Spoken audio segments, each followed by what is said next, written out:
You are now watching the Twitch channel Make Believe, which was created to help LARPers share their stories, because I, as somebody who is entangled in the tabletop role-playing Twitch world and the live-action role-playing world, I'm constantly getting questions from tabletop role players saying, how do I get into LARPing?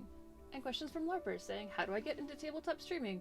And so this channel is designed to marry those two groups of people into a big old happy family of communication and fun stories. So, I am Bren. I run this channel. The lovely human you see beside me is Jordana, and Jordana is somebody who I met just a few months ago. She goes by Moss Badger, basically, most places, I believe? Yeah, most places. And I am really excited to sit down and have a chat with Jordana because, of two reasons. We went to a LARP together, but we were both playing professors, and so we were so busy we couldn't really communicate. But also, I posted that I was having Moss Badger on my channel, and a bunch of my friends were like, what? How do you know Moss Badger? Really? Yeah. And I'm like, what? How do you know Moss Badger? Oh, well, she makes amazing clothes and is a fashion designer. I'm like, wow. I know my friend's fictional character's brother's favorite food and worst fear, but I do not know what people I talk to do for a living. So that will be an added bonus of doing these interviews, is actually getting to know people just a little bit better outside of our fictional characters. But yeah, before I get into this conversation with Jordana, which I'm very excited about, I want to talk about a couple of things. Bits. All of them go, no matter what, minus the processing fee. And they all will go to my guest. And that's how this channel is gonna work. Make believe we have a Discord, which is linked below, and we also, as of this week, have a channel sponsor, Dice Bags of Holding, run by a wonderful lady from Canada who makes amazing bags. And you can click on that little thing down below to get to her website and get cool bags for your tabletop stuff. My rule of thumb for sponsors on this channel is I will never sponsor something I don't actively use or believe in. So yeah, that's where it comes. That's where my thoughts are on that. So, Jordana, how are you doing? I'm good. How are you doing? I'm great. I am watching my captions work, which is very exciting to me. We've got our captions this week. Yes. Jordana, would you like to introduce yourself and say your links and that sort of thing? Sure. Let's see. My website is mossbadger.com, and it's moss like the... Is moss a plant? It's a plant, right? Yeah. It's not like... Yeah. And badger badger like the animal. Yeah, it's like it's a lichen or something. I don't know. It's green and it grows. I think it counts as a plant. Mossbadger.com is my website. And I am Moss Badger most places on the internet. So Instagram, Twitter, which I'm fairly new at Twitter, but I do use it sometimes. And what else is there? I mainly use Instagram. Yeah. Oh, and I do also have Patreon. Oh, that's right. And I am a patron, so you can be too. As some of you can probably tell, this sort of like public-facing... It's hard. It's a thing. I'm getting used to. Yeah. I'm a nerd, but I'm trying to make other nerds get to know other nerds, and we can all be nerds together. Yeah. So, just gonna do a couple like little icebreaker questions. And then the format of this show is we do a little bit of talking between each other, and then I pull some questions from our Discord server, which you will notice when they pop up on your screen that a good half of these questions are from my friend Nick. So if you want a little bit more variety in your questions next week, come to our Discord and plug in questions for our guests, and we will answer them. After we answer all of those questions, we'll pop over and answer a couple questions from the people that are in the chat right now, and then we will enter the tomb, which is a So scary. very silly thing because Tales of Make Believe abbreviates down to tomb, and so I'm running with it as a theme and trying to be cute with it. So, Jordana. You have mentioned to me that you have been LARPing just over a year now at this juncture? It's not, I don't think it's technically a full year yet, actually. Oh, okay. Because it was in the summer of last year that I started. Okay. That's great. I'm baby. I really like that. LARP needs new blood because LARP has a lot of problems with the old guard, and we're making a lot of great changes, and most of those great changes come from new LARPers coming in and being like, whoa, what's going on here? Let's fix all that. Yeah. So, yay. So a couple of our little icebreaker questions. We've got, what genre style was your first LARP? And what genre style was the most recent LARP that you attended? Which I think are the same. My first LARP and the most recent LARP I attended were two different editions of the same LARP, which was Armistice Arcane, which would be a blockbuster LARP. So I guess I've been to 3 LARPs and they've all been blockbuster LARPs. So more of going to an event and having everything kind of included in the ticket price, as far as you go for a weekend and stay at a hotel or at a venue and LARP for the weekend. And I guess technically Armistice Arcane is a 3-part story, but I feel like blockbuster LARPs tend to be kind of one-time event kind of things in general. So I haven't been to like a campaign LARP, like an ongoing one yet, really. So I did Armistice with you, and that was the first time you were playing that character. So did you switch characters for Chapter 2 and Chapter 3? Well, the other one I went to was Chapter 1 of Kingsford. Oh, right, because Armistice has that flipping storyline thing. Okay. Right. So for anyone who doesn't know, Armistice Arcane has run twice. The story has run twice. So there's the Crowley Chronicle, which was the first time, and the Kingsford Chronicle was the second time. So when we went together, that was the final part of the original run. And the first LARP I went to was last summer, was the first part of a second run. Okay. Yeah. I did play 2 different characters because I didn't want to. Well, first of all, somebody plays the character that I played, which is kind of funny because I met her. What character were you in Kingsford? What? Lillian Dorset, who's in the Theosophical Society. Oh, okay. Which is like the opposite of what I played at Crowley. I loved your character at Crowley. I was happy that we actually got to sit down and talk. Yeah, which was nice. The most we talked. Like that. We only had dinner together, but I think that was more than we talked for the entirety of Beans. That other LARP. The LARP which shall not be named. Yeah, we're not. Yeah. So, yep. So Jordana and I met at a LARP where we were both playing Wizard School professors, and I'm just gonna put it out there that every professor was so overworked that we barely had time to talk to each other. So, yeah, we had dinner together, but it was just like frantic shoving food in our mouths to get to our next sort of teaching situation. I really learned a lot of sympathy for actual real-world teachers there. Yeah. So many students skipped my classes. Did any students skip yours?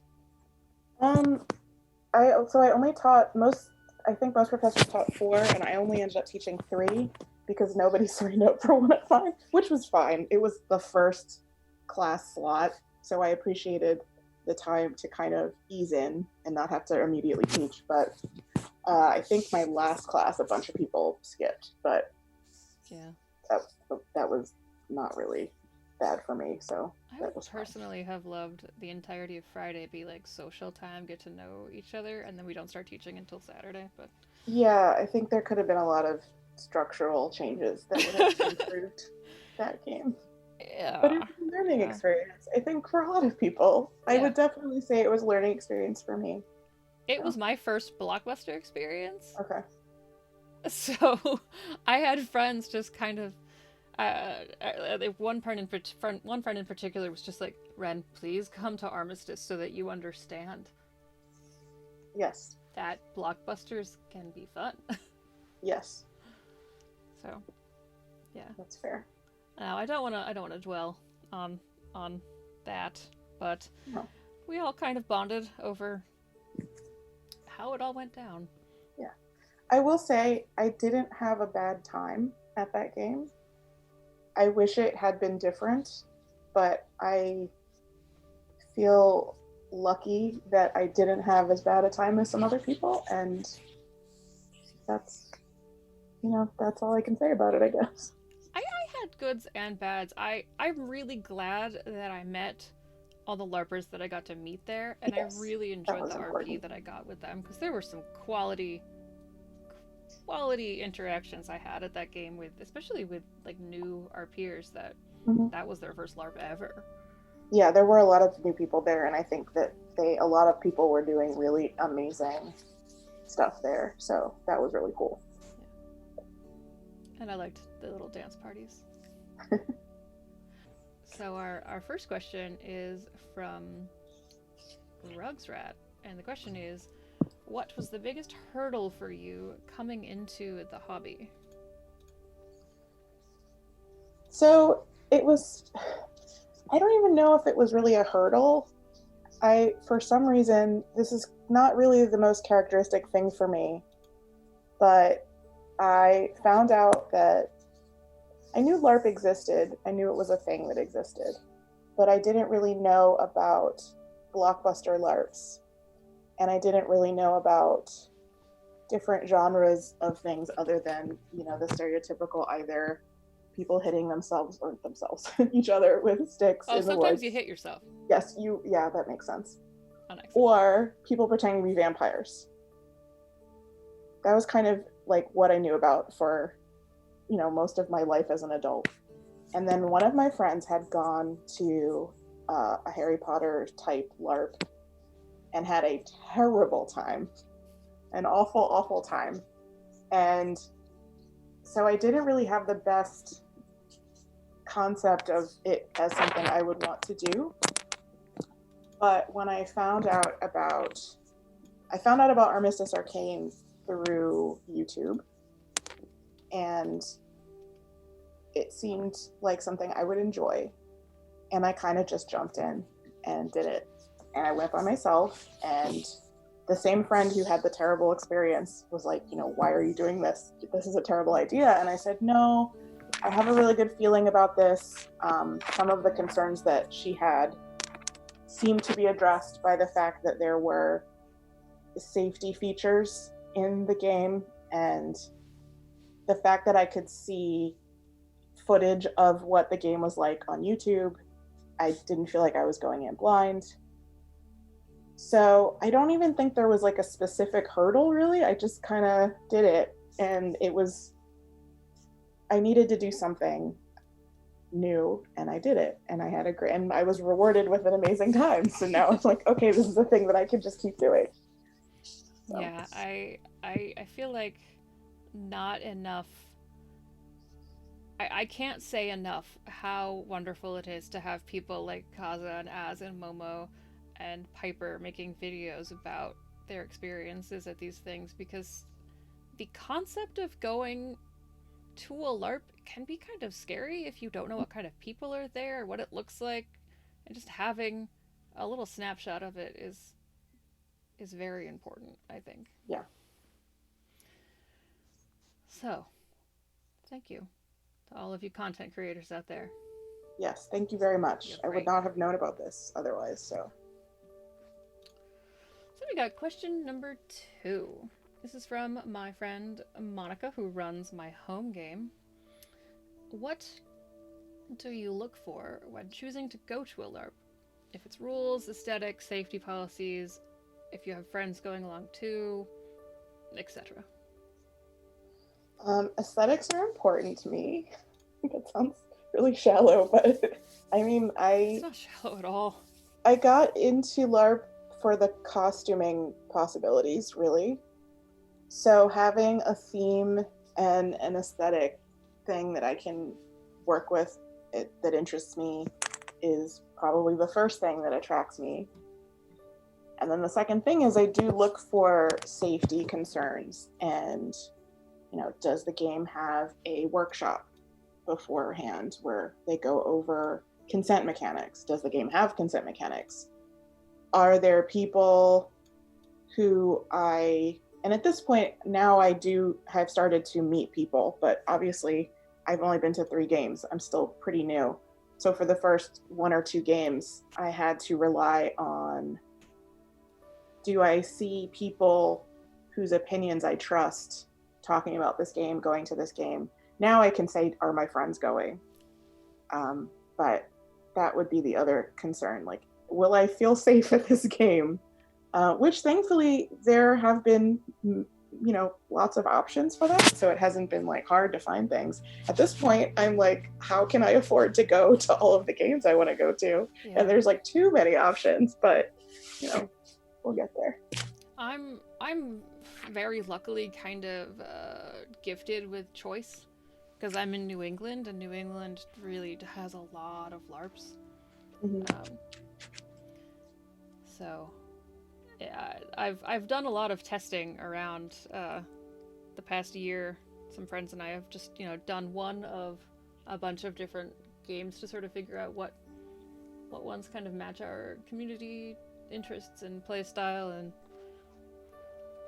we're still shopping around. Mm-hmm. Get into the Discord. We can help you find a LARP, and you can ask us questions. And I'll stop doing hand things because I'm going to hit my microphone. But the question is, how do you approach costume design? What elements do you add to make your character unique? Yes. So I usually start with a concept, which might be a character from media or a historical figure. And then I make a Pinterest board and I try to find artwork or references that relate to that character and that concept. And then I try to see how much of that I can make or find or purchase, I guess in that order, to make the concept work. So for the Wizard School LARP, I think because so many people who were going were really interested in this kind of gothish kind of aesthetic, which is something that like is every day for me. I mean, not every day. I kind of flip between like bats and rainbows somehow. And it seems to be like seasonal, like in the winter. Yes, the 2 genders, goth and rainbow. So to me, there was not really anything exciting about like rolling up to Wizard School in all of my like goth clothes, because that's just like a normal day. So I thought about some of my favorite witchy aesthetics that are underrepresented in the genre, and I thought of a movie called The Love Witch, which I would say I highly recommend, but it's it's an odd film. It's from a couple years ago, but if you watch it and you don't know any better, you would think it was made in the 60s, because everything about the aesthetics and even the acting style are extremely retro and vintage style. This sounds like up my alley. I don't know if everyone who is watching this can tell, but we are both like cat-eye glasses aficionados, so yes. It's a really good movie in my opinion. I really love it, especially because the director basically did everything herself.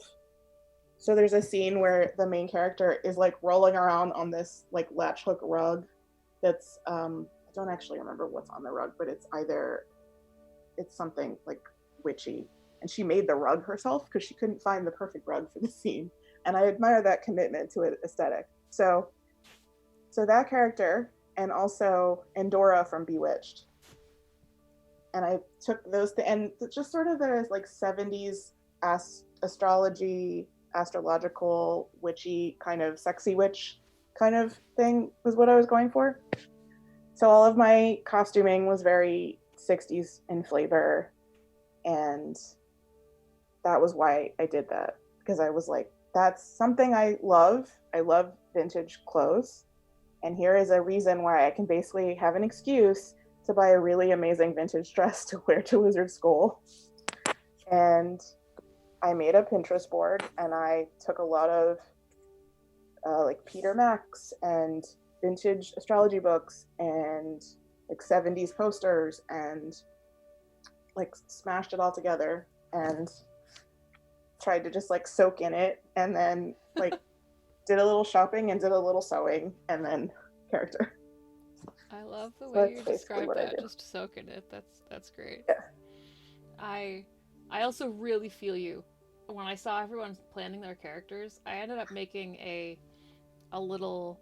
I don't make a lot of memes, but I made a meme, and it was a bunch of little black ducklings and one little yellow duckling, like trying to Yeah. get in, but like not able to. And it was just like everybody's being Spora goth characters. Yeah. My yellow sunshine weirdo not knowing how to fit in. Which I'll probably splice into the VOD of this. Yeah, actually, Also, I I think. intend to splice into the VOD of this some of the pictures you sent me, especially the one I saw of your character's train on the stairs Oh, yeah. for Armistice. Whew, that was a good dress. Um, so we did costumes. So we'll scooch on over to question number 4, which is from Nick. I know you're all surprised. But the question is, what has been your personal favorite role-playing moment in a game? How did it impact the character?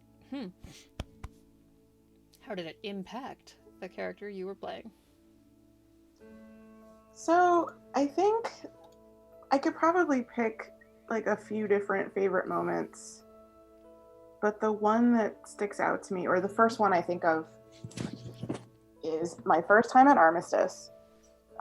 Having it be my first time role playing and not really knowing how to do it, because I really had no experience. Like, I also started playing tabletop games like I think the week before I went to Armistice. This is the first time I played Dungeons and Dragons. So it really was like, how do I role play? How do I make a character? And they write your character for you, but how do I flesh the character out into like a fake person with thoughts and feelings, fake thoughts and fake feelings? So I decided that my character, who is very extremely privileged, extremely rich, was going to be.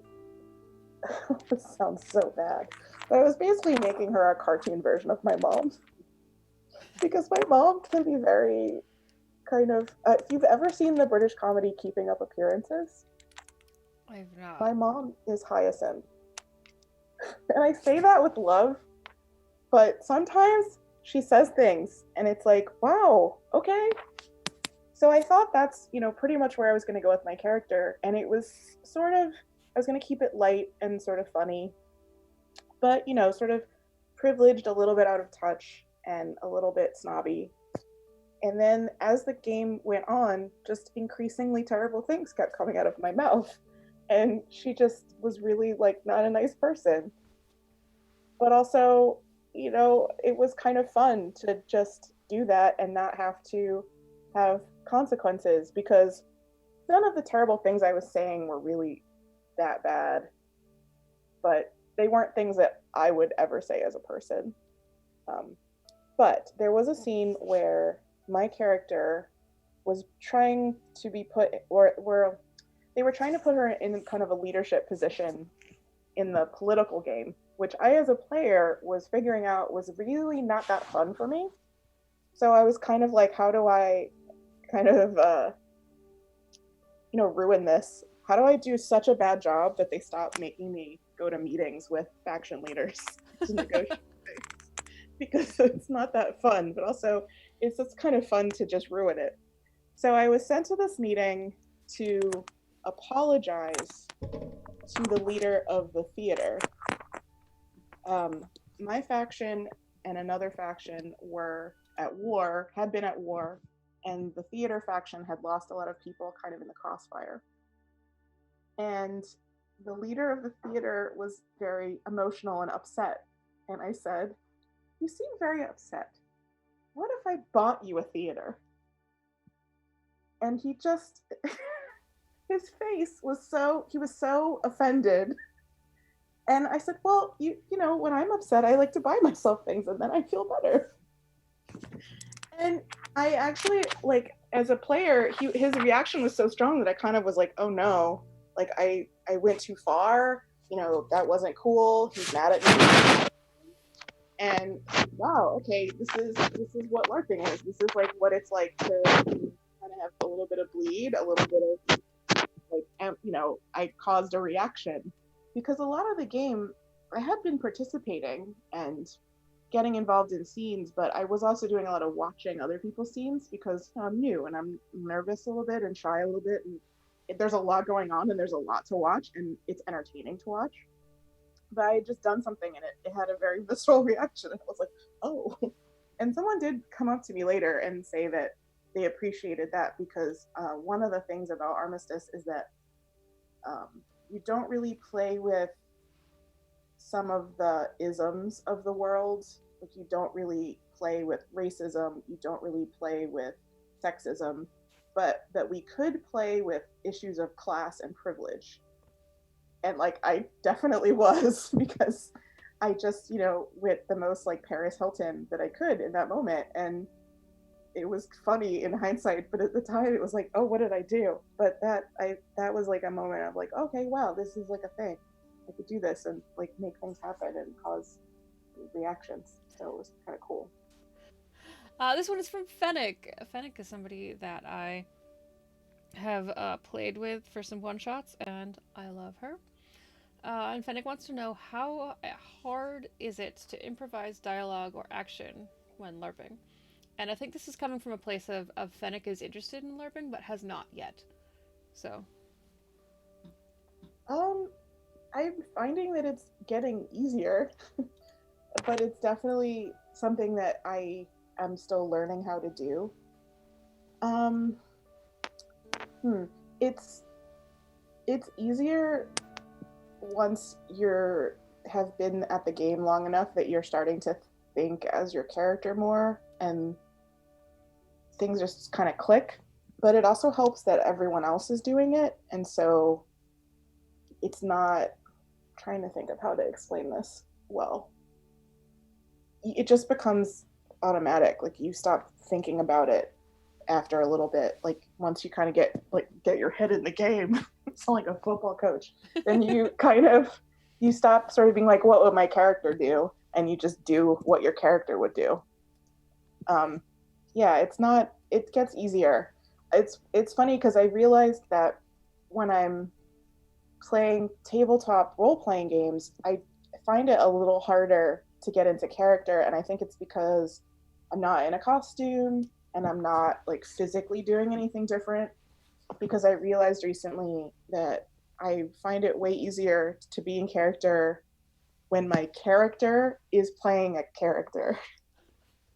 Because we had a game where twice my character had to sort of pretend to be somebody else, and I got really into it and I was doing a voice and everything, and that's like a thing that I find it really hard to do because I get like, you know, nervous and shy and self-conscious. But as soon as there was like another level of pretend, then it was suddenly magically easy.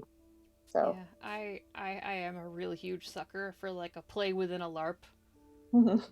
If you want me to to to join a theater troupe in a LARP and have my character be an actor, I will do that. I will enjoy it. I will be enthusiastic. I won't be good, but I'll be enthusiastic. And I think that stems from me like not being cool enough in high school to join the theater group. But But Yeah, I I definitely find have to I get it find in high that school. the same where I have a little bit harder time to really get into tabletop. My home game we play in the boardroom of my friend's office, and Hmm. I have a wheelie chair, and I am just like hand motions and gesticulating, and that's how I can really kind of get into my tabletop character. But I am, yeah, I'm a very Yeah. flaily role player. All right. Question number 6 is from, you guessed it, Rugsrat. And the question is, do you have a music playlist? How do you approach how do you approach curating that list? And if you feel comfortable, can you share the Spotify link? I do. I have to figure out how to get it because I can't remember my Spotify password on my browser. We So I can might have also to, plug it into the Discord later or yeah, it might have whatever. to be later. But I definitely make a playlist for every character so far. And it's mostly the same way I guess that I have a concept for the visuals of the character. I guess I just try to find songs that make me think about those kind of visuals. So for the wizard school character, since she was the concept was 60s style, but the character was supposed to be like super old so that she had actually lived through that time and she had been to Woodstock because that school was set in current times. So she was, I don't know, I don't remember. I think we decided because somebody guessed it at Yeah. the yeah, it was like 144 or something. And I was like, my character was like, all right, what is her skincare routine? Because not fair. Which is also kind of a joke because I'm like way older than I look in real life, so that was kind of funny to me. Um, but I'm not 144 years old, and at least that's what I'm telling people. And Your secret's safe with us, not a yes, vampire. Hashtag. yes, not a vampire. I almost wore my Dracula shirt, but I decided not to. Um, yeah, like so my playlist was a mixture of actual songs from that time and songs from now that are reminiscent of those genres. So a lot of psychedelic pop music and like um, Temples and Tame Impala and also, um, Bowie and some other actually I don't yeah, it does have a Bowie song on it. Because I love like Bowie before glam rock Bowie because no one else does and like before before he was in his mime phase, like like this is a whole other topic I could get onto that has nothing to do with anything, but like This is our time block. We can talk about whatever we want, and people you talk will about like just deal. 1966 David Bowie and how I love him and no one else does. I Um, I feel a little ashamed that actually my first introduction to David Bowie was watching A Knight's Tale when I was like a kid, or I don't know how old I was when that movie came out. But mm-hmm, that Golden Years song came on, mm. and I was like, "What is this music? I love it. Who is this? Who did this song? I need to know more. I need to know more now." And that was my introduction to David Bowie. I don't know what era Golden Years was, That's but that's still my favorite David Bowie song. yeah. I don't know how I was introduced to David Bowie, but it wasn't The Goblin King because I didn't see that movie until much later, weirdly enough. Labyrinth. I didn't see Labyrinth until I was probably an adult somehow. But anyway, that is another story for another day.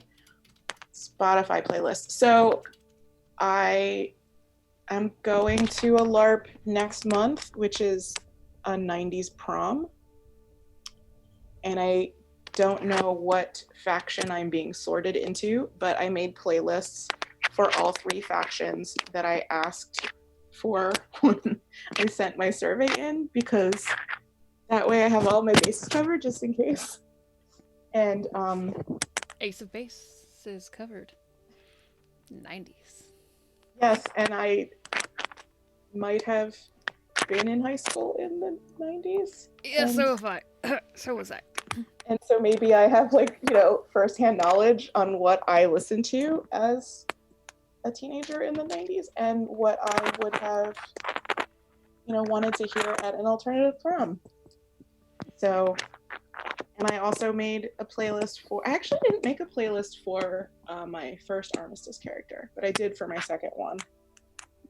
So, I really like listening to music, and it gives me something to do while I'm trying not to obsess about an upcoming LARP. When I'm commuting or whatever, I can just listen to my little Spotify playlist and, again, soak in it, I do my Spotify playlist totally backwards, but that is a tale for another day. I do them after the fact to make like epilogues for my characters, but yeah. All right, we've got question number 7 from Blue Lava. If you had an unlimited budget and the perfect group of players for whatever situation you come up with, what kind of LARP would you run?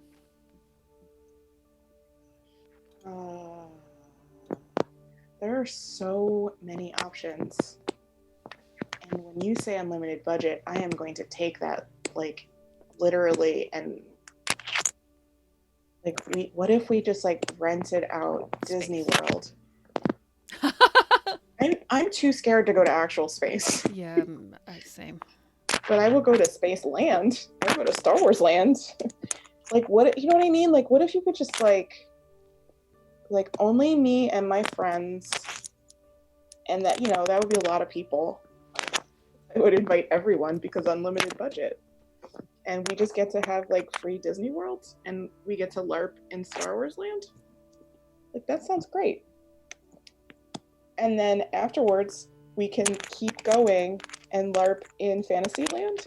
And then we can keep going and we can LARP in Tomorrowland. And then because we have an unlimited budget, so the LARP is now our job and that's our life now, and we just live in Disney World and do whatever we want for the rest of our lives. The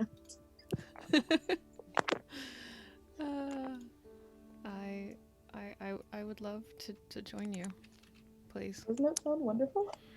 All right.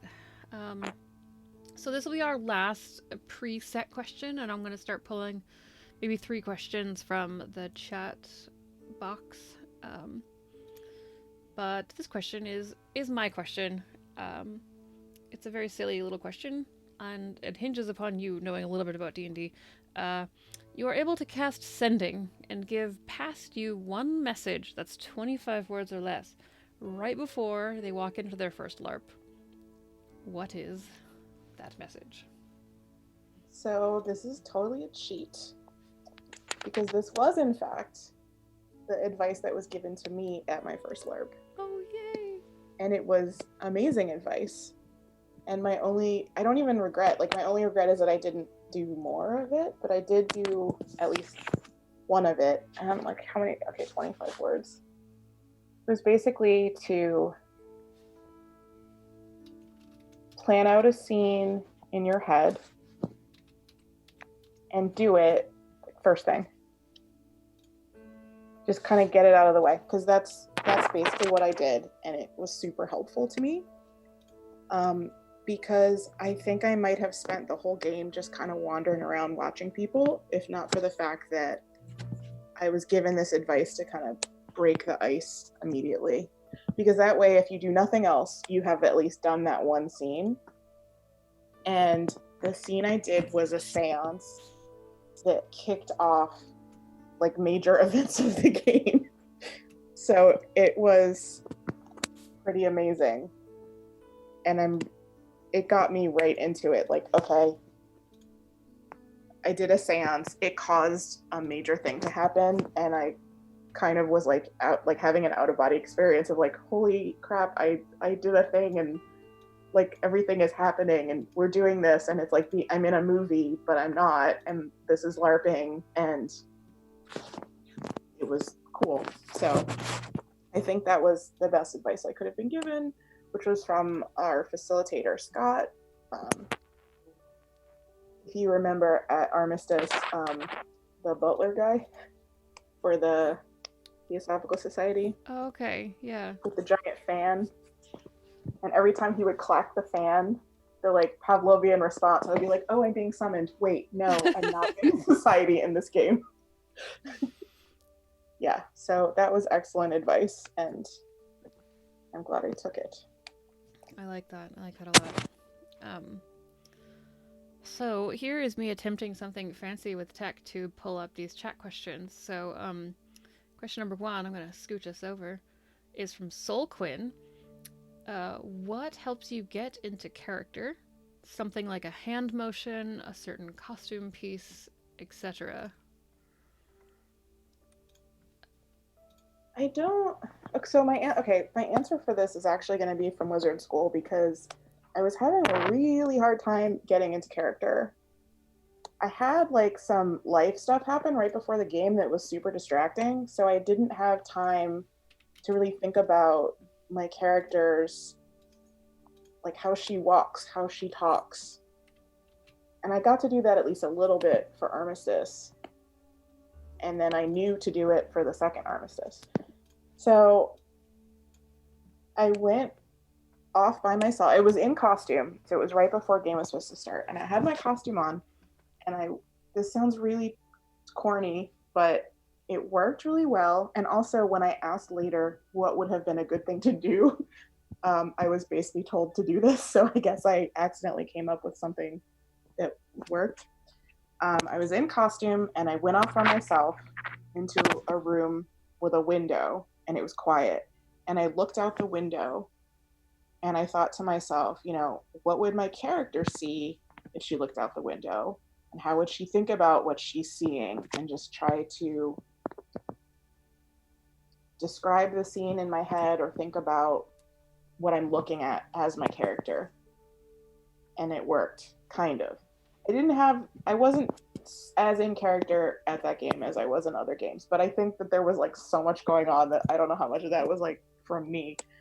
But it definitely helped because before I did that, I was not even slightly in character. So at least it got me a little bit in character. But I think just kind of taking a pause to try to switch your brain from yourself to your character by just, what am I looking at right now? And what am I thinking about right now? And what would she be looking at right now? And what would she be thinking about right now? And then that kind of clicked my brain over a little bit to her instead of me. Cool, I like that. Um, our next question is from Michael Wayne, who, if you all don't know Michael Wayne is the GIF master, basically, of the internet. If you make a strange face or something really cool with your hands or whatever, it's probably going to end up as a GIF faces, so.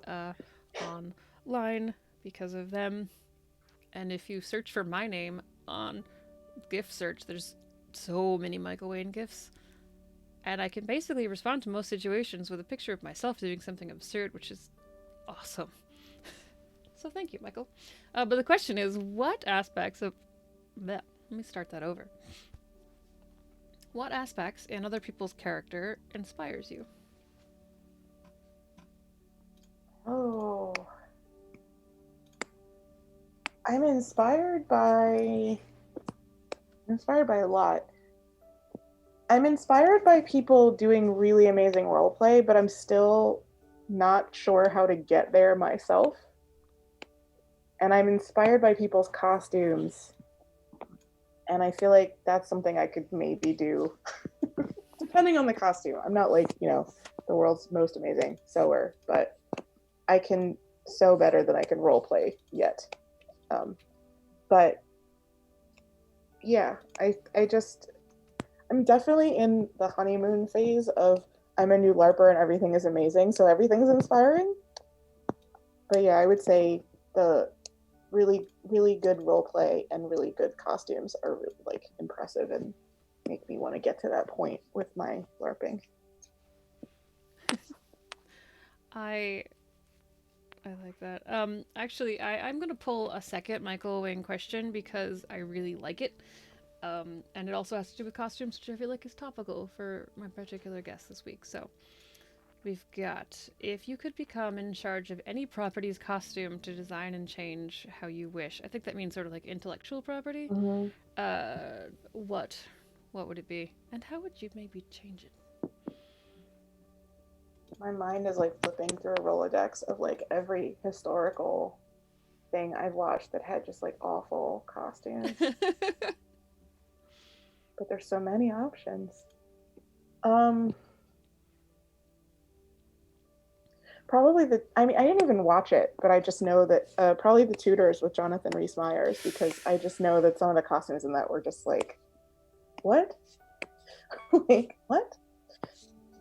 I have to be careful like when I go to the Renaissance fair, because I will start like just muttering about, you know, and I like, I wish, this could be this and that could be that, and I could be wearing the most amazing thing in the world and not be sweating because, we're not in the Little Ice Age and we're in the Midwest US and not Europe in the 16th century when you could wear like 15 layers and not be boiling. But I really love historical costuming, and I know enough about it to get myself into trouble, but not enough to actually be useful as a costume designer. But it would be nice to have an excuse to research it. I'm looking over at my bookshelf full of books that talk about historical costumes that I have all the books, but I haven't made that many things yet. Before I got into LARP, I was really into historical costuming, and I ended up getting into fashion, kind of like showy fashion instead of historical costuming, because I could wear a Lolita dress to the mall, but I can't really wear, 16th century Italian Renaissance gown to the mall.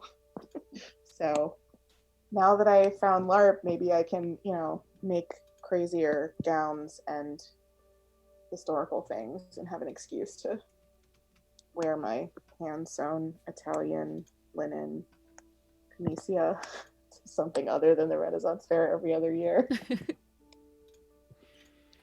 But anyway. All right. Everyone, the moment you've been waiting for. You probably haven't been waiting for this, but we're going to enter the tomb. Oh dear. Now, in the future, our guests will roll a D100 and find a random thing that they are going to encounter and pick a character of theirs that they have to decide how that character will act. Now, I still don't have enough entries to merit a D100, so please message me your random tomb scenarios. So I have had to select out of the 3 that I currently have the tomb question for this evening. And that question is, your character, you can pick any of your 3 current LARP characters, is about to sneak into the evil guy's gang, pretending to be a bard. What song do they sing to convince the evil guy gang that they are an authentic bard? Just there to sing a song and not there to stab anyone. They promise. Oh, wow. I feel like all 3 of my characters would be really terrible bards. Desdemona probably could do it. That would be the wizard school character. But what song would she pick? Well, what is it? Speak up. I don't believe you're a bard. You're wearing too much floral.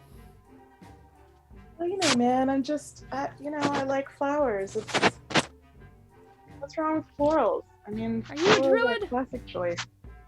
I might be. Do you have something against druids? I've heard that there's a druid that's come to assassinate my leader. But bards are all right. Well, I'm going to sing you my theme song. You have a theme song? Yeah, because my name's Desdemona, and I have a theme song called Desdemona. Oh, does it go with My Sharona? Is that No, different? Oh, it's a different one. Ah, Well, alright. Desdemona, Desdemona, Desdemona, Desdemona. Oh, I think I have heard that one. You're right. Alright, well, the backstage is that way. Don't kill any of us on your way there. Thank you. Yeah, sure thing.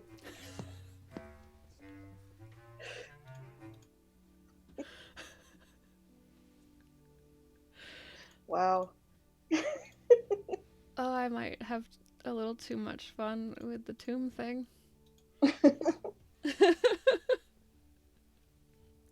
It's a real song too. I just don't remember the rest of the lyrics. Desdemona. The song I named her after. It's the first song on her Spotify playlist, which now I have to like find. But um, well, we have had a little chat. I've forced you to RP for 45 seconds. And that is, as they say, is that for our show. Uh, just gonna remind you all again, couple things. We have a Discord. You can get there by clicking on the link below that says Discord. We have a Twitter. It's make believe. It's down there too. We have a Patreon which helps with channel art and making this stuff all work okay. Um, all of the music that you have heard or will hear on this stream is by Kevin MacLeod. There is a list of precisely every single song listed down below. The artist that did our overlay and all of our transition videos is Just a Summer Job on Twitter. And our sponsor is Dice Bags of Holding by Sammi. Again, if you want to thank Jordana for taking her time out of her busy life to come and talk with us and answer a bunch of questions about LARP, you can throw some bits at the channel, or you can send some more, permanent type of support over to her Patreon, which we will link in everywhere that is possible to link. Jordana, do you have anything else that you would like to pitch or talk about, remind people, etc.? oh, I don't know. Be excellent to each other, as they say in Bill and Ted's Excellent Adventure. Yeah, I don't really have anything else to plug or anything. Just I hope everyone has an excellent week. I hope you enjoyed the show. I hope you enjoyed my weird faces that I make when I talk and get excited about LARPing. Yeah, that's it. I hope everyone enjoyed the show too. I had a lot of fun talking with you, and I'm really glad I got to sit down with you and have a whole hour of uninterrupted actual communication. Yes, it was awesome. I'm going to plug us on over to our goodbye slideshow, which thanks all of my current patrons and my sponsor. And then we are going to raid a channel. And I'll just say good night, goodbye, thank you all for watching, and remember, you are never, ever, ever too old for make-believe.